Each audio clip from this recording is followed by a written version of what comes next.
Halo teman-teman, kembali lagi bersama saya Alboin Samosir di Bincang Hukum.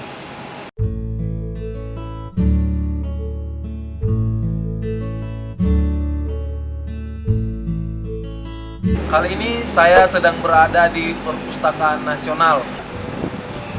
Isu tentang masyarakat adat kembali mencuat ke permukaan. Mungkin masih segar dalam ingatan kita pada Hari Raya Kemerdekaan Republik Indonesia 17 Agustus 2020 yang lalu, Presiden Jokowi dan beserta jajaran menterinya itu menggunakan pakaian adat, terkhusus Jokowi yang dalam kesempatan kali ini menggunakan pakaian adat dari Kabupaten Timur Tengah Selatan, Provinsi Nusa Tenggara Timur. Namun pertunjukan yang begitu menawan dan juga mempesona berbanding terbalik terkait dengan pengakuan dan perlindungan negara terhadap masyarakat adat. Selain peristiwa yang dialami oleh masyarakat adat Besipai yang digusur oleh pemerintah NTT, terjadi hal yang sama yang dialami oleh Effendi Buhing, salah satu ketua komunitas adat yang ada di Lamandau, komunitas adat Laman Kinipan, Kalimantan Tengah. Tentu saja ini hanya segelintir kisah pilu yang dialami oleh masyarakat adat yang ada di Indonesia. Masih banyak lagi kejadian kriminalisasi, diskriminasi, dan juga penggusuran paksa yang dilakukan secara represif oleh negara terhadap masyarakat adat. Hal ini tentu saja bertentangan dengan amanat konstitusi, yaitu di pasal 18B ayat 1 dan ayat 2 Undang Dasar Negara Republik Indonesia 1945 yang menjamin dan mengakui kesatuan masyarakat hukum adat yang ada di Indonesia, dan juga bertentangan dengan Undang-Undang Dasar Nomor 39 Tahun 1999 tentang hak asasi manusia di pasal 6 ayat 2 terkait dengan bagaimana diakuinya masyarakat adat di Indonesia. Namun, faktanya juga teman-teman sekalian, terkait dengan masyarakat adat sampai hari ini belum ada satu kesatuan hukum yang jelas yang mengatur terkait dengan pengakuan dan perlindungan terhadap masyarakat adat. Bahkan dalam amanat konstitusi sendiri, kita belum bisa melihat bagaimana negara hadir dengan sepenuh hati untuk memberikan perlindungan terhadap masyarakat adat. Misalnya saja, ketika negara meminta eksistensi masyarakat tetap ada, tetapi di satu sisi pembangunan memaksa mereka berubah.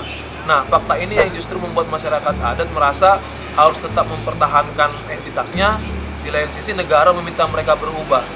Tetapi di sisi yang lain, undang-undang tidak menjamin mereka bagaimana ketika mereka berubah. Maka dengan adanya undang-undang ini akan semakin mempersulit atau semakin memperpanjang jalan pembebasan masyarakat adat meminta pengakuan kepada negara.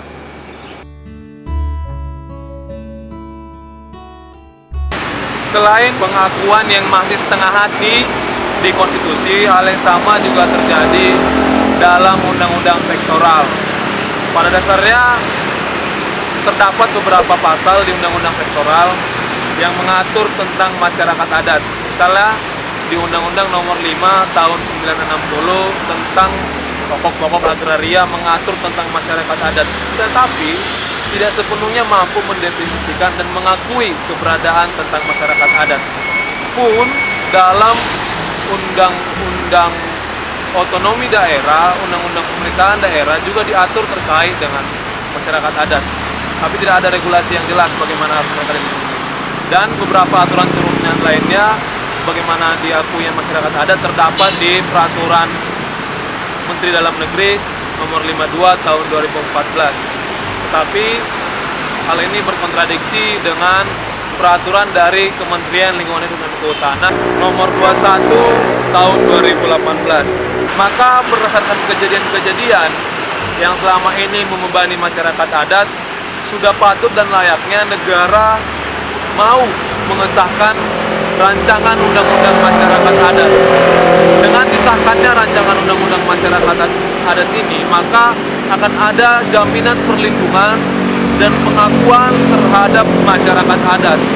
Dan disahkannya rancangan undang-undang ini akan menjadi jawaban dari peraturan Mahkamah Konstitusi nomor 35 tahun 2012 terkait dengan dipisahkannya hutan negara dengan hutan adat. Maka dengan adanya undang-undang ini juga masyarakat adat dapat menjaga tatanan hutan, tatanan lingkungan yang hari ini mulai yang mengalami yang namanya kerusakan yang diakibatkan oleh perusahaan-perusahaan besar yang mengakibatkan terjadinya deforestasi. Selain itu, dengan disahkannya rancangan undang-undang ini, kita sebagai bangsa akan tetap mampu mempertahankan nilai-nilai kebudayaan yang selama ini masih dipegang teguh oleh masyarakat adat. Oleh karena itu, saya mengajak seluruh teman-teman sekalian untuk sama-sama mendorong pemerintah dan DPR untuk mensahkan rancangan undang-undang masyarakat adat. Demikian dulu video kali ini, sampai ketemu di video berikutnya. Jangan lupa subscribe.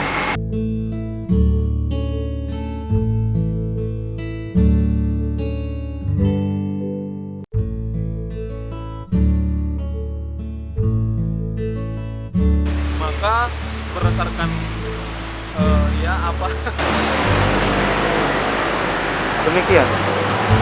demikian dulu video saya kali ini.